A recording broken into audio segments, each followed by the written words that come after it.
How? Yeah. Okay. All right, guys. So camera's back out again.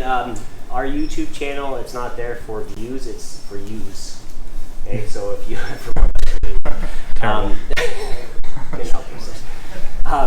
again, if you ever want to catch up on a position, our entire white belt curriculum's on there. We're starting to now build our more advanced stuff, which is going to be the blue belt stuff. Okay. So Deli Riva. So right off the bat, Deli Riva is sort of encompassing from everything super basic, fundamental, bare bones, need to know it, up to the most advanced guard work that you can do, and all of the passing that comes along to it. So this is a must for anybody that wants to say that they know jiu-jitsu. You should know a little bit, or not a little, you should know a lot of it from Deli Riva. So we're going to be going through this. I'm just going to be sporadically hitting it up throughout these classes, but it's going to be a big focus for the next couple months. And again, we're going to mix in. We got a lot of tournaments happening at the same time, but the beautiful thing is Deli Riva is a competition guard. It's not hyper specific to any body type, and it's very effective again at all levels. More importantly, most of your passing comes from Deli Riva. Okay, so you need to get good at dealing with this position. So, Jay, can I use you? We're going to start this off by first just explaining what the Deli Riva is, where it sort of originated from. You can stand up because I'm going to do a pull. Where it sort of originated from, and then we're going to go through three options as far as how to set it up, some of the most common ways of achieving this position. So, where this guard originated from is, again, if you think about our closed guard being the bare bones basic position, anytime he starts to break out of that, you'll naturally find yourself in position. So if I'm here and I'm trying to keep my guard wrapped around him, and as he stands up, if I'm actively trying to keep my guard, but he starts breaking open, like I'm basically just trying to keep my feet crossed. So naturally what starts happening is one leg starts to get tethered in, because very few people stay square. My other leg goes in front, and then we just sort of adapt from here. So Ricardo Deli Riva is credited with sort of revolutionizing this position or using it. It's all over the place in Kozen Judo though, like pretty much every single jiu-jitsu technique. But again, he's credited and why it's named after him, because he did the most from here in modern era. Okay, so this is our Deli Riva hook, just whatever lead leg. From the outside hooking in, it's an active hook. My foot is flared. I'm pulling his knee in and kicking up slightly. And more importantly, I just want to think that my leg is snaking its way and coiling up the leg. Okay? So anything that involves this is technically Deli Riva. Okay?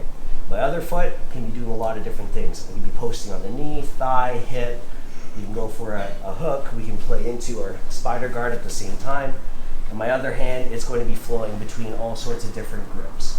So again, keeping this simple, the most basic Deli Riva that we're going to be looking at is an ankle grip on the Deli Riva hook side, and my other foot just posted anywhere between the knee and the hip. My free hand could be pretty much anywhere, but I'm going to be going for the leg side grip on the pan, okay, that he has on my pan. And that way it's the most neutral defensive setting where we can then kick off and get into as many positions as we can, okay? So Deli Riva hook, main source of control and annoyance for him. The Achilles grip, the main source of control to help my control, keeping him locked in. And then my other leg is actively trying to maintain position. So if he starts to square up with me, you can see this is starting to really affect my hip flexibility. My foot starts to flare out, old man hips pop, etc. So this leg, if he wants to try and do that, I just kick him away and I keep him in position. So he almost has to break my position down. He has to first remove this foot, to then remove this foot, to then eventually remove the grip, and then eventually pass. So there's a lot going on, okay? But like I said, I just want you guys to get comfortable in position tonight and just feel the basic control that we have, okay? So starting from a completely my decision. So a guard pull. So dominant side, lapel, same side, go forward. Okay, don't twist your spine. I talk about this all the time. He can counter grip me, my other hand on the sleeve. So when we pull to a closed guard, generally speaking, the rear leg comes up to the hip. I sit down, and that way he falls into my guard. We're going to reverse our footwork for the pull into the Deli Riva. Same grips. I'm going to stutter step it, and as I step, I'm going to squat slightly. Once I put my foot in line with the other, once the forward leg is going to block more his knee and thigh.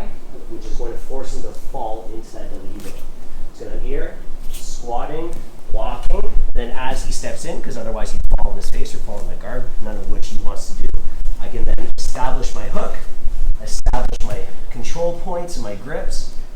And then from here, I want 10 seconds of movement on top, okay? He's gonna back up, then I have to stay with him. He's gonna go to his right. I have to stay with him. He's gonna go to his left. I'm just actively keeping him inside the web. Just think, sticky feet, these don't move. It's really easy to get lazy and have your foot dangle. And also have this leg overdo kicks or not do anything at all, okay? Keep it in front of the leg, keep this foot glued, and just be willing to move and adjust on your hip, okay? If he comes towards me, accept it. This is good for me. I can elevate for me, okay? So knees to your chest, strong feet, and then I can just kick him back into my neutral position. If he starts walking away from me, I'll sit up and then scoot my butt back in. I'm basically just doing this, and with my heels, and with the hooks. Go again, backwards, pull myself back in, okay? But again, this is also great for an entrance to a sweep if I need to. If he starts to cut to his right, I can fall, start to block his leg, which will be later on, and then reset. If he goes to the other side, what I want you guys to focus on is pulling this foot hard to your hip and pushing the leg at the same time, which stretches him out and causes some issues for his movement. And then again, I'll relax. So just 10 minutes, or 10 minutes, that'd be long. 10 seconds of movement and just play, okay? And then we'll stand up and it'll be his go. And again, we get our grips. Again, a little bit of movement. Stutter step in, he blocks me, pulls free. Sets his control points. Again, lots of variation here. For me on top, I have to engage with his legs. Don't do this stuff, don't do this, okay? If I have any hope of passing his guard, I have to deal with what his guard is, which is what his legs are, okay? Well, that didn't make sense, but here. So just playing here. Again, I'll pressure him a little bit, just have him work. I'll try and pull away from him a little bit, so he has to work. Go to the side, so he elevates, other side, so he blocks, and comes back, and just play, okay? So again, completely our decision to lock him up. Very hard for him to block, okay? Let's try this. 1, 2. Time, guys. Back to the center. It's on already. Okay, we're good. So, quick mention for competition, since we are heading into a heavy season of it. Jax was asking, is it a little bit risky that you put your foot here on his free arm side, because he can release my sleeve, right, and grab my foot? Because technically, if he grabs my foot, this is now him initiating a takedown. If I sit, then it'll be an automatic 2 points. So that is true, but it's the same thing. If Jay goes for a guard pull on me, and I tap his foot at the same time, like, it should technically be like I did a foot sweep. But I have never seen any referees in Brazilian Jiu-Jitsu give you that free pass. It has to be really blatant. So you have to be fast like anything. You can't just like slowly molasses your way into the position. So if he puts his foot up and lingers and he stays here long enough for me to grab his foot, and he delays and then he decides on actually dropping into the position, yeah, that'll be 2 points. But you have to think, like, realistically, you're going to be snapping into this position. And that's why, too, this is usually awkward for people, in even just pulling closed guard. If I'm doing it from way up here, that's a long way down, and this is an awkward pull, and then he steps over my leg and all sorts of issues. Whereas, like, realistically, when you go to pull, you're going to be, like, flying into position and trying to initiate hard into it and be fast, okay? So keep that in mind and look for that. So next position, we went from fully my decision. Now we're going to initiate from sort of a mutual position. So we're going to start from closed guard, similar to how I first explained the position. He's going to stand up, and any time we're working on technique, you should do it perfectly if you can. So he wants his dominant hand double grips, sleeve grip on the other side. He's going to step up on the sleeve side first. He's going to load his weight. He's going to get up tall, and then hand to the knee, and this is where he'd take over. So if I wait till him start pushing down, and then I try and get him, like, it might be a bit of a struggle. He might be passing it. So once he gets to his feet, I want to think, oh, I'm going to initiate before he starts to get too much control. So drop your hips, feet to the hips. Now square back up for a second. I give him a push, which forces him to elongate, and then I find my nice, easy control points. And sorry, I should have mentioned, grab the heel as soon as you can. So one more time, nice and slow. He stands up.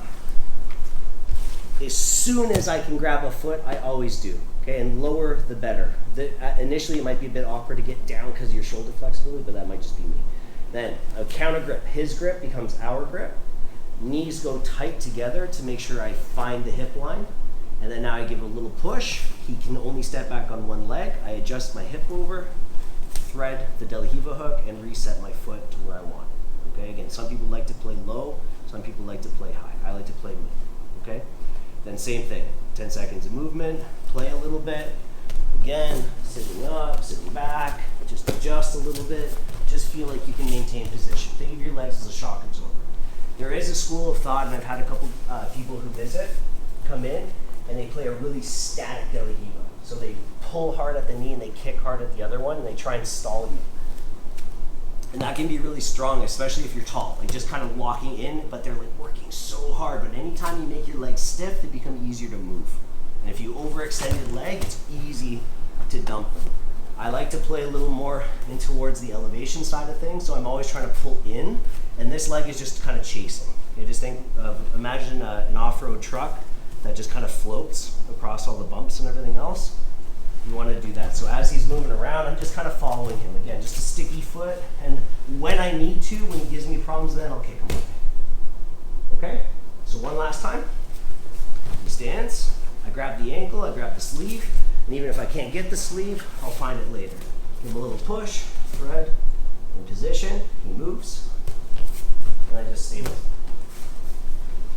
Okay? Got it? 1, 2.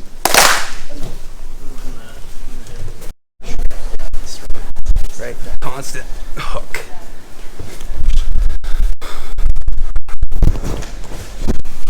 Okay, last one. So this now we are totally not in control. So in open guard situations, this is where getting ready for competition is going to be really important to work from, because often people will break out of position and you'll find yourself here or here. So quick little bit of info, you step back a little bit. So no grips involved. If I'm playing here, this is me being completely defensive. I'm trying to hide position, right? Basically, if I'm forward, I'm shortening the distance he has to go to past my guard, and he can also get behind me, right? So I can't play defensively from this seated position. He has too many options. But from being in this position, I can attack, right? I can't really attack a position here because I have very minimal mobility to move around. I can only flop, okay? So I would highly suggest anytime we start specific from here, from an open guard passing drill, or making this competitive at all, sit forward, okay? Have your hand up, adjust, because I can butt scoot from here, I can stand up quickly if I need to, and again, I can initiate a position. So what I would suggest here is get as high of a grip as you can.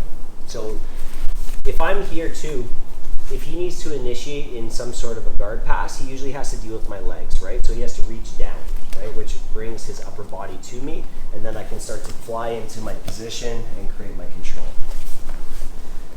Whereas if I'm on my back, he can start to immediately drag my legs, pin my legs, etc. Also too, if I'm on my back and he engages here, I'm much closer to being a spider, which I can then initiate into my De La Riva, but still, I'm not playing the game I want. I want you guys to really think about being aggressive. If you want to sweep someone, don't go into a position in a defensive mentality. Go offensive, and then when it goes wrong, go defensive, okay? So be forward. Partner is going to, again, have to engage, or he's going to, should have had a V8 here, put you on your back, and then you have to gather up. Or again, he's engaging with my legs, I catch the lapel, jump your butt on top of whatever foot you want, and spin and thread the needle in position and gather up your grips that you want, okay? So this is going to take a little bit more awareness, know-how, etc., okay? And same thing, 10 seconds of control, mess around a little bit, and then reset, okay? So again, we're here. Again, hand fight, keep his hands off of you, but when you're ready, fly into position, okay? One other mentality for the guy on top, if Jay's down. If I want to play Toreando, I'm not going to be stepping in, I'm going to play to the outside, right? So that means, again, I'm going to have to be looking for his heels, his feet, I got to push him down, or I'm driving my shoulder in, but that plays into spider. If I don't like spider guard, and as a reminder, spider, heavy, heavy, heavy on subs. Okay, it's not a very good sweeping position, it is a submission-based position. De La Riva is heavy on the sweeps. So if you want to where's your risk? Like, which one do you want to play into? Okay? So if I'm here and he's on his back, maybe I don't want to go for a Torianda. Maybe I want to step in and immediately start cutting through and playing a bit differently, leg drags, etc. Okay? So there's a lot going on here. That's why I want you guys just to approach the guard as a person on top, person on the bottom, just snap into position. One little warning, if you're the guy on the bottom, or guy on top rather, try not to curl your toes, because if I'm throwing my hip at you, you don't want to jam your toe and snap it back. Okay? Watch it. Give it a try, guys.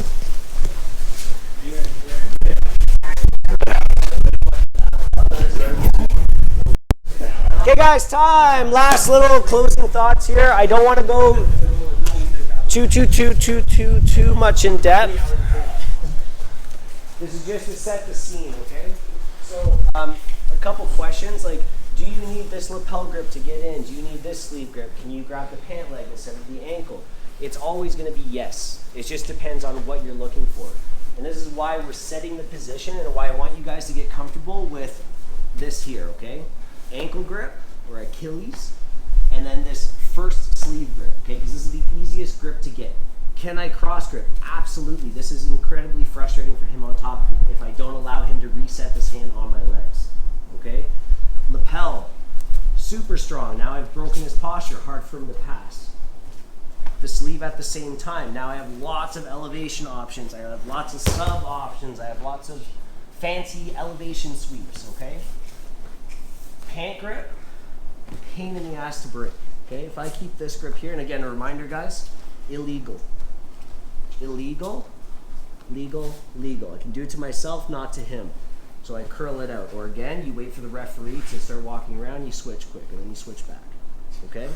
But this allows a lot of mobility. I'm holding his pant, not his leg, but this is hard to get rid of. This immobilizes a lot better, but it's easier to kick out of when he can't. But he can't kick out of this until he breaks loose. Okay? So, quick rundown example of the De La Riva and everything that happens. So right now, gi-based, simple first grips. I have my tripod sweep, okay, to make them fall. I have my basic entrance, kicks it up, all of our collar dump stuff, or our single legs, or our back takes, all off the same grip sets. Then I can run through all of those exact same sweeps, but replace the sleeve with a lapel. Okay, use that to fall behind, use that to control. Okay? Then we start to get into countering, right? If he takes that big back step, we already talked about going towards the back for our baby bolo. If he tries to avoid the baby bolo and he sits down so that I can't get my actual, sit down, so I can't actually get all the way behind him, that's where the barrel bowl starts to go from there. If he gets over my leg, so if he's able to beat this leg, he just put himself in reverse De La Riva. Very, very good position for no-gi as well. If I want to get even fancier, we go for things like Kiss the Dragon. So same thing, reverse De La Riva hook, but I enter through the leg line and start taking the back from there. And then you start getting into all sorts of weird stuff, thanks to Keenan, where we start to pull and play with the lapel and start to fire our positions in, start to become really fancy. But, so like I was saying, this goes from just panic mode, the guy's getting out of my guard, we find a semblance of control and make it work, all the way up to ridiculous. And that's why white belt to black belt, you have to know De La Riva. The other issue is, again, now we have to understand how to break these positions down. And that's why, again, we need a lot of months to go through all this, okay? But first, little bits. Okay? Any questions? Yeah? No-gi, are you just grabbing onto the wrist then when you're trying to pull? No-gi, you just simplify a little bit. So wrist control, absolutely. But more so, it's getting into the attack. So a lot of you, when he's moving, you're like here. Why would I stay here defending? That's my entrance. He just gave me what I need to sit into the position, right? He's going away from me, so he's letting me sit into that position. Remember what we were talking about before? This, offensive. This, defensive. So if he's pressuring my guard, then I'm defense, right? I'm thinking, how can I elevate? How can I kick him back off of me to stop that pressure, right? And control his lateral movement. But if he's pulling away from me, he's just giving me a single leg, etc., and going through. Okay, so no-gi, you play under, you hunt the back, and you go for a single leg in the basic mentality, or basic terms. Okay, any other questions? So a lot of you are almost wrapping today. No? Good? Okay, so again, get comfortable, person on top. There's a lot of passing options. All I want you to do is be annoying. Okay, just keep moving. Partner on the bottom. Do your best just to maintain position. If you know De La Riva sweeps already, I know we've been kind of throwing some random ones at you the past couple weeks, go for them. Okay, so Jay's on top. He's just trying to be annoying and pass my guard. My main job, just kind of stay with him. But if I see my opportunity to go for some, do it. Okay, but main goal, just control. Get comfortable with this position, because if you do jiu-jitsu, it's the rest of your life. Okay? All right, guys. 1, 2. Grab a quick sip if you need it.